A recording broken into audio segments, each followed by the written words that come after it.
کچھ لوگ یہ بیان کرتے نظر آتے ہیں منبر رسول پر بیٹھ کر،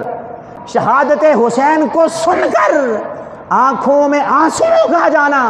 اور غم حسین کے اندر رونا، یہ کہاں لکھا ہے؟ جنگ صفین کے لیے حضرت مولا علی شیر خدا روانہ ہو رہے ہیں، جب میدان کربلا کے اندر جاتے ہیں اور کربلا کے اندر کھڑے ہو کر اپنے دوستوں کو بلاتے ہیں اور دوستوں کو بلا کر حضرت مولا علی شیر خدا جگہ کی نشاندہی کر رہے ہیں۔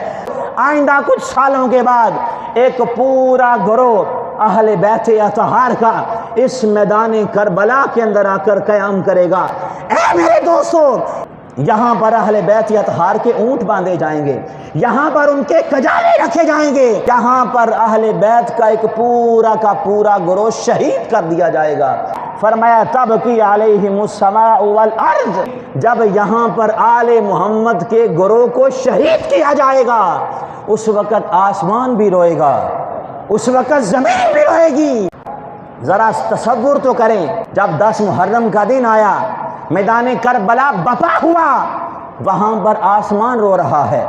وہاں پر زمین رو رہی ہے، وہاں پر حضرت ام سلمہ رو رہی ہے، میرے آقا کی آنکھوں کے اندر آنسو جاری ہیں۔ اور آج کا امتی ہو، مصطفیٰ کا کلمہ پڑھنے والا ہو اور حضور کی اہل بیت کے ساتھ محبت کا دم بھرنے والا ہو، اس کے سامنے